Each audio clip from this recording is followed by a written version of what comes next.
Assalamualaikum warahmatullahi wabarakatuh, Sobat Book Lovers. Jumpa lagi dengan saya Bang Irwan dalam channel kita Bicara Buku. Kali ini saya memutuskan untuk mereview sebuah buku yang terbit tahun 2011 yang lalu.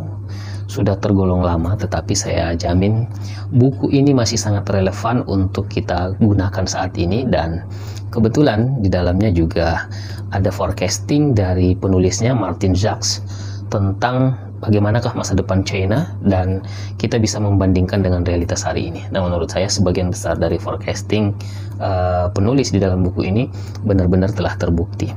Nah, sahabat sekalian, saya akan mencoba untuk mengkaji poin-poin yang sangat penting dari buku ini, terutama hal-hal yang menjelaskan kenapa China bisa disebut oleh Martin Jacques ini sebagai kekuatan baru yang akan muncul dan menyaingi Amerika Serikat sebagai penguasa dunia. Nah, sahabat sekalian, pertama, kalau pendapat saya atau komentar saya tentang buku ini, saya punya beberapa buku tentang kebangkitan China, tapi buku inilah menurut saya yang paling komprehensif dan sangat jelas dengan kajian-kajian yang sangat ilmiah tentang mengapa China bisa seperti sekarang ini, dan dalam waktu 20-30 tahun yang akan datang mungkin akan menjadi semakin kuat secara ekonomi dan juga berpengaruh secara global. Nah, sahabat sekalian, saya akan menjelaskan beberapa poin yang ada dalam buku ini. Di dalam buku ini, pertama, tentu saja Martin Jacques berbicara tentang sebuah tren pergantian penjaga, di mana jika dulu peradaban kita selama 200 tahun belakangan ini dijaga oleh kekuatan negara-negara Eropa yang kemudian berganti oleh Amerika Utara, yaitu Amerika Serikat, dan ini bisa dilihat dari proyeksi atau prediksi dari Goldman Sachs tadi tentang GDP pada tahun 2050, di mana posisi Amerika Serikat tergusur oleh China, dan diperkirakan pada tahun tersebut GDP China bahkan hampir 2 kali lipatnya daripada GDP Amerika Serikat. Nah, sahabat sekalian, ini betul-betul sebuah pertanda buruk yang sebenarnya saat ini kita sudah bisa membandingkan juga hasilnya secara terus-menerus, di mana pertumbuhan ekonomi China terus merangkak naik sementara Amerika Serikat mengalami decline. Nah, sahabat sekalian, kemudian bisa juga dilihat pada anggaran pertahanan China yang terus meningkat, meskipun secara akumulatif jika dibandingkan dengan pertahanan Amerika Serikat masih sangat jauh. Tetapi di dalam buku ini nanti dijelaskan bahwa proses transisi dari kekuatan global, pergeseran geopolitik yang menjadikan China sebagai pemenang atas kompetisi dengan Amerika Serikat, justru dilakukan bukan dengan hard power yang menggunakan kekuatan militer, tapi lebih kepada penggunaan soft power yang menggunakan kekuatan ekonomi. Nah, sahabat sekalian, dan bukan hanya kaitannya dengan Amerika Serikat, tetapi memang pada akhirnya dalam buku ini Martin Jacques juga mengatakan bahwa inilah akhir dari dunia barat, dan kita bisa juga melihat dalam siklus peradaban sepertinya memang waktu saat ini adalah sebuah siklus kejatuhan bagi peradaban dunia barat yang direpresentasi oleh negara-negara Eropa dan Amerika Utara. Nah, sahabat sekalian, dan kalau itu dibandingkan dengan data GDP di dalam hitungan 100 tahun, kita bisa melihat bahwa pertumbuhan GDP dari negara-negara barat, Eropa dan juga Amerika Utara ini justru semakin mengalami penurunan, dan ini berkebalikan dengan tren yang dialami oleh dua negara Asia, yaitu China dan India. Selanjutnya, sahabat sekalian, ada hal yang menarik yang dibahas oleh Martin Jacques dalam buku ini ketika beliau mencoba untuk memberikan forecasting atau prediksi ramalan tentang bagaimana China 20-50 tahun yang akan datang, dan dia menggunakan perspektif sejarah sebagai cara untuk membacanya. Dalam konteks historis, peradaban barat ini berasal dari peradaban yang disebut sebagai Pax Romana, yaitu Romawi dan Yunani kuno, dan kemudian Pax Silica ini adalah peradaban China atau peradaban dunia tengah. Dan inilah yang akan, fakta sejarah inilah akan dijadikan oleh Martin Jacques dalam menyusun tesis tentang forecastingnya apa yang akan terjadi pada geopolitik dunia global nanti 20-50 tahun yang akan datang.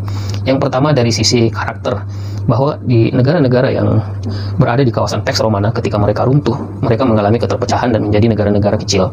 Kita melihat sekarang negara Eropa ini adalah negara-negara kecil dengan jumlah penduduk yang sebenarnya kecil, tetapi mereka menjadi banyak negara. Sementara di dalam sejarah China, meskipun mereka runtuh oleh berbagai tantangan, tetapi mereka tidak pernah terpecah-pecah. Mereka tetap bersatu sebagai sebuah kekuatan negara. Dan kata Martin Jacques, Anda bisa melihat bahwa wilayah China sampai hari ini adalah wilayah yang sama pada masa dinasti-dinasti, terutama di era kejayaannya di dinasti Ming. Nah, sahabat sekalian, kemudian yang berbeda yang lain adalah ketika Pax Romana ini terpecah dan menjadi negara-negara, mereka akhirnya menggunakan sistem Westphalian, di mana setiap negara berdiri sendiri dan tidak bisa diintervensi oleh kekuatan negara yang lain. Mereka mandiri, dan ini juga memberikan dampak pada konstelasi global, karena menurut sebagian ahli bahwa konsep Westphalian inilah kemudian yang membuat tingkat konflik antar negara ini menjadi sangat tinggi karena setiap negara berkompetisi satu sama lain. Nah, sementara sejak zaman klasik China 2000 tahun yang lalu, mereka sejak awalnya membangun basis hubungan politik di dalam konteks regional itu dengan menggunakan sistem upeti, dengan China sebagai kekuatan yang terbesar, sebagai sentrum dari region yang ada, terutama di Asia, dan kemudian negara-negara yang lain memberikan pengakuan supremasi kepada China, dan mereka melakukan interaksi dalam bentuk interaksi ekonomi, politik, budaya, dan sebagainya. Dan inilah yang menjelaskan mengapa kemudian etnis China juga ada di banyak negara yang lain, karena sejak zaman klasik memang mereka telah berinteraksi dalam banyak bidang, termasuk ekonomi. Dan sistem inilah yang bertahan lama. Nah, sahabat sekalian, ini juga nanti akan digunakan oleh Martin Zak dalam memprediksi bahwa apa yang dibangun oleh China untuk tumbuh sekarang ini adalah menghidupkan kembali sistem upeti.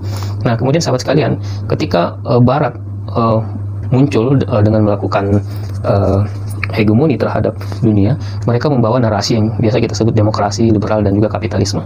Dan China berbeda. Sejak dulu China, karena mereka hadir dengan sistem upeti, maka yang mereka tumbuhkan itu adalah jalur sutra, yaitu jalur perdagangan, jalur ekonomi yang menghidupkan semua kekuatan-kekuatan politik yang ada di sekitarnya. Dan menurut Martin Zak juga, ini juga lah nanti narasi yang akan digunakan oleh China untuk menggantikan narasi Barat. Dan saya kira kalau kita lihat konteksnya saat ini sangat masuk akal dengan proyek obor yang One Belt One Road yang sementara dirintis oleh China dengan bekerja sama negara-negara di kawasan Asia. Dan sepertinya ini dalam waktu beberapa tahun yang akan datang akan menjadi sebuah kenyataan. Nah, kemudian karakteristik yang lain adalah jika dunia Barat ketika melakukan campaign tentang peradaban mereka, melakukan klaim tentang penemuan atau invention dengan menggunakan kisah Columbus sebagai awal dari temuan-temuan peradaban dunia Barat, maka justru sekarang juga China sedang melakukan campaign juga tentang klaim awal penemuan, terutama dengan menggunakan ekspedisi Zheng He atau Cheng Ho kalau kita di Indonesia menyebutnya. Nah, sahabat sekalian, dan ini adalah klaim yang betul-betul kuat karena terbukti secara historis bahwa jauh sebelum Columbus menemukan Amerika dan Eropa bisa sampai di Australia, Zheng He telah melalui semua jalur-jalur tersebut. Jadi China ingin mengatakan bahwa jauh sebelum Anda orang-orang Eropa berkelana keliling dunia, kami orang-orang China telah mengelilingi dunia. Nah, kemudian sahabat sekalian, ada yang menarik pada fakta peradaban Barat ini bahwa ketika mereka berada di era invention, di era penjelajahan, yang mereka lakukan sejak awal adalah motif kolonialisasi, dan itulah yang kemudian menciptakan sejarah kolonialisme di dunia pada abad ke-18 dan 19. Sementara China yang direpresentasi oleh ekspedisi yang dilakukan oleh Zheng He, semangat penjelajahannya itu bukan untuk kolonialisasi, tetapi membangun persahabatan dengan negara-negara yang ada di kawasan Asia dan juga di tempat-tempat yang mereka singgahi, termasuk kawasan Afrika dan juga Australia, dan melakukan kerjasama ekonomi. Dan ini yang menjelaskan kenapa pada abad ke-18 ke-19 transaksi ekonomi jual beli barang antara berbagai negara ini sudah terjadi. Nah, sahabat sekalian, dengan menggunakan perspektif inilah Martin Zak menjelaskan bahwa apa yang sekarang yang dilakukan oleh China tidak jauh-jauh dari apa yang menjadi nilai historikal mereka. Jadi mereka akan tetap menciptakan sebuah konsep persatuan dalam negaranya, dan sistem yang akan mereka bangun dalam konteks global adalah sistem upeti, di mana mereka menjadi sentrum ekonomi dan yang lainnya memberikan pengakuan dan kemudian bekerja sama. Dan kemudian mereka menawarkan untuk membangun jalur sutra kembali sebagai jalur ekonomi dunia, dan kemudian mereka perlu untuk memberikan kabar perdamaian kepada semua orang di region, termasuk di kawasan Afrika, di Timur Tengah yang menjadi tetangganya, di Eropa, di Australia, dan juga di kawasan Asia yang menjadi pusatnya, bahwa sejak awal karakter China bukan untuk melakukan kolonialisasi sebagaimana bangsa Eropa, tetapi sekali lagi ingin membangun persahabatan dan kerjasama ekonomi. Dan sahabat sekalian, inilah yang menurut Martin Zak menjadi faktor-faktor yang digunakan untuk memforecasting seperti apakah hegemoni yang ingin dibangun oleh China. Nah, sahabat sekalian, ini adalah salah satu contoh klaim yang memang faktual gitu ya. Jauh sebelum Columbus kemudian berkeliling dunia, Laksamana Zheng He telah berkeliling dunia dengan menggunakan teknologi pelayaran yang jauh lebih modern dari apa yang dimiliki oleh bangsa Eropa. Ilustrasi ini memberikan sebuah gambaran kepada dunia bahwa pusat peradaban dan modernitas itu pada dasarnya adalah di China. Nah, sahabat sekalian, ada beberapa poin yang dijadikan oleh Martin Zak ini untuk menilai. Jadi ini semacam parameter bagaimanakah nanti China akan melakukan hegemoni terhadap dunia. Ada 4 paling tidak. Yang pertama adalah Beijing akan menjadi ibu kota global menggantikan New York. Yang kedua, China akan menjadi kekuatan nomor satu dunia dan menggantikan Amerika Serikat. Yang ketiga, Asia Timur akan menjadi kawasan paling penting di dunia dan menggantikan kawasan Eropa Barat dan juga Amerika Utara. Dan yang terakhir, Asia akan menjadi benua yang paling penting. Dan sahabat sekalian, dalam banyak forecasting para ekonom sekarang juga sudah disebutkan sebagai abad Asia, bahwa sedang terjadi sebuah pergeseran yang sangat signifikan kekuatan ekonomi dari Eropa dan Amerika Utara, khususnya Amerika Serikat, ke Asia. Dan di Asia ini juga didukung dengan kekuatan demografi yang sangat kuat, di mana kontribusi China dan India terhadap penduduk dunia itu sebesar 40%. Dan kita bisa melihat bahwa pertumbuhan ekonomi ini benar-benar signifikan. China, India, juga Jepang masih terus tumbuh, dan tentu saja ini akan berimpact kepada kawasan Asia.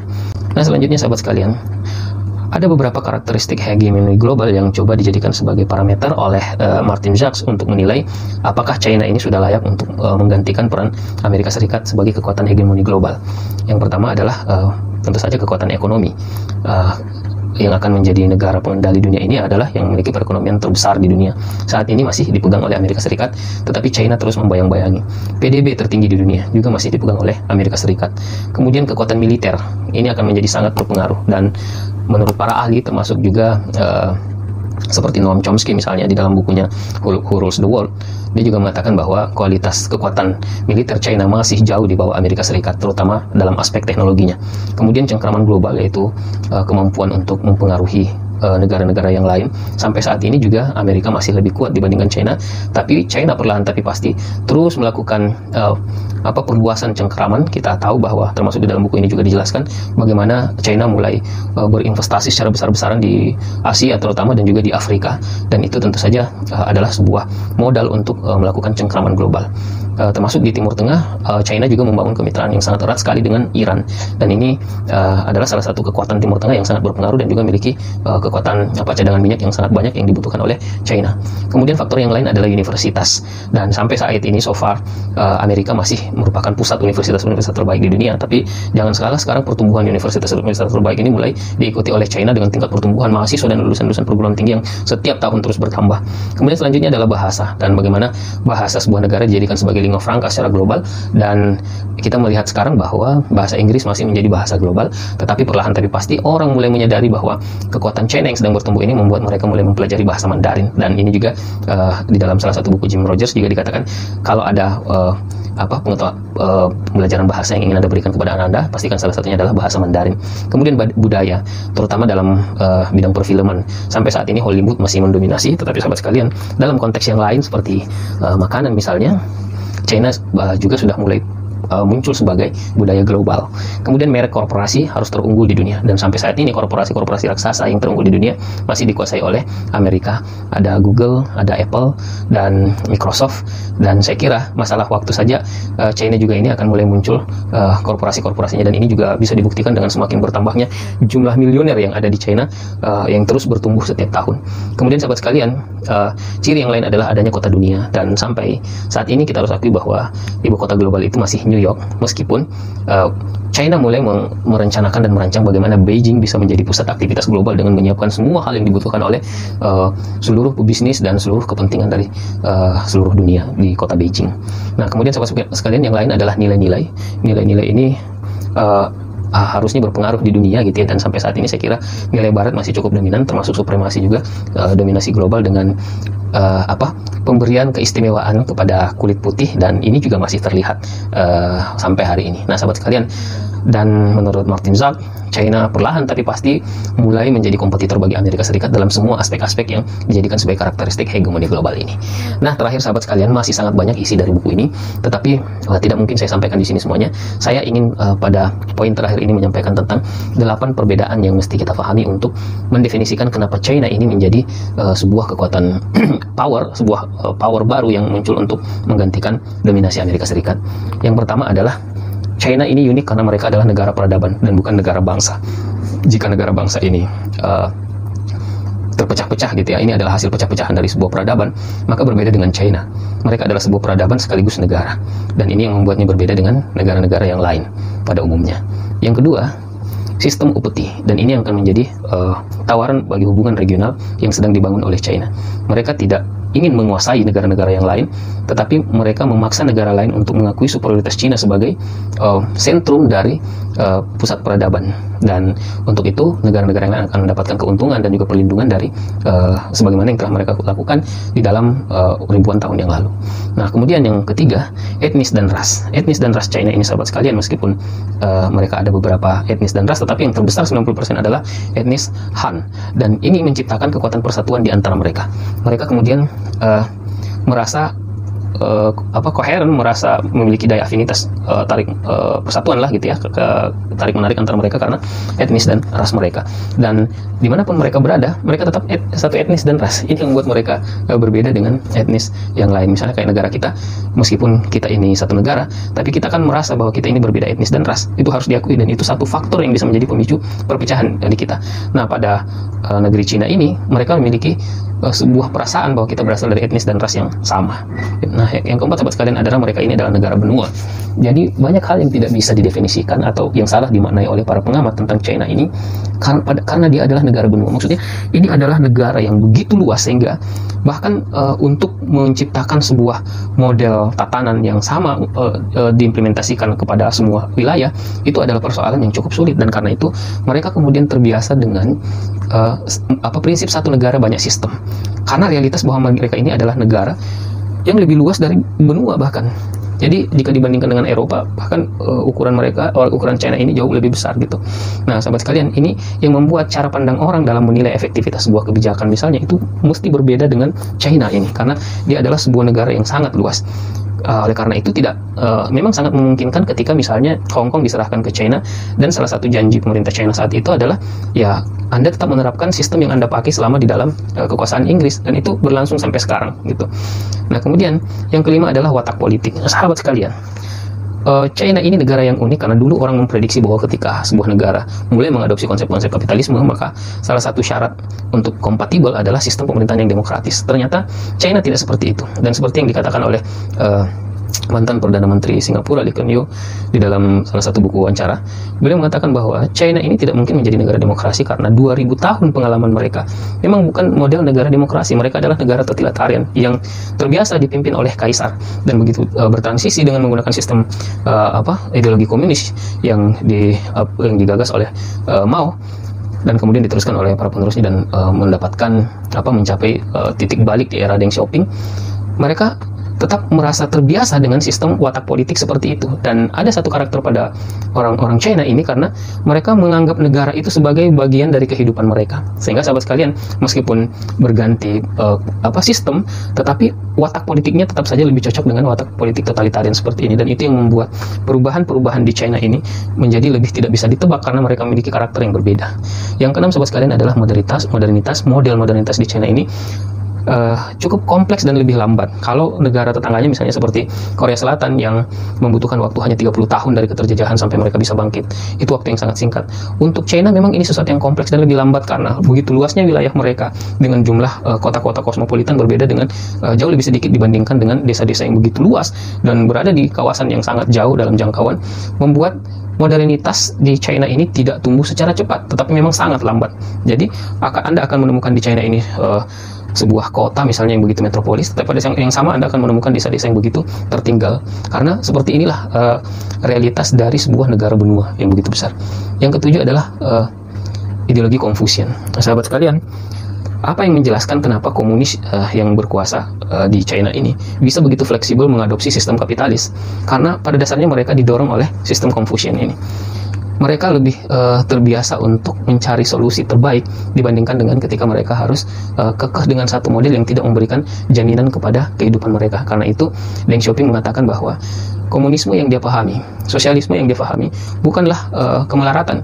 Yang dia pahami tentang komunisme itu adalah membagi rata kesejahteraan. Ini dua hal yang berbeda gitu ya. Karena selama ini orang-orang sosialis komunis ini mendefinisikan ideologi mereka sebagai kemelaratan. Nah, Deng Xiaoping datang dengan konsep yang berbeda, dan ini adalah buah dari ideologi Confucian yang mereka anut selama ribuan tahun. Dan yang terakhir, sahabat sekalian, adalah sistem hibrid, yaitu fakta bahwa mereka adalah negara benua yang sangat luas, membuat mereka pada satu bagian menjadi negara maju, tetapi pada bagian yang lain akan tetap menjadi negara berkembang. Dan karena itu secara akumulatif memang pertumbuhan PDB per kapita mereka ini akan selalu berada di angka menengah jika dibandingkan negara-negara yang lebih kecil. Karena Anda bisa bayangkan dengan jumlah penduduk 1,4 miliar, tentu saja ini faktor pembagi yang sangat banyak dibandingkan kalau kita membandingkannya dengan negara-negara Eropa misalnya. Gitu. Nah, sahabat sekalian, sangat menarik sekali buku ini karena sangat menjelaskan banyak faktor yang kemudian menyebabkan China menjadi seperti sekarang ini. Dan buku ini juga seperti yang saya katakan tadi terdiri dari forecasting untuk memprediksi bagaimana China 20-50 tahun yang akan datang, dan sebagiannya sudah bisa Anda nilai apakah Martin Zaks ini dalam prediksinya, dalam forecastingnya itu memiliki analisis yang kuat atau tidak. Menarik sekali, saya sangat rekomendasikan buku ini kalau Anda ingin membaca tentang China dan bagaimana dia tumbuh dan bangkit menjadi pengganti kekuatan Eropa dan Amerika dalam menghegemoni dunia. Sahabat sekalian, mudah-mudahan ada manfaatnya. Demikian dari saya, sampai jumpa besok. Assalamualaikum warahmatullahi wabarakatuh.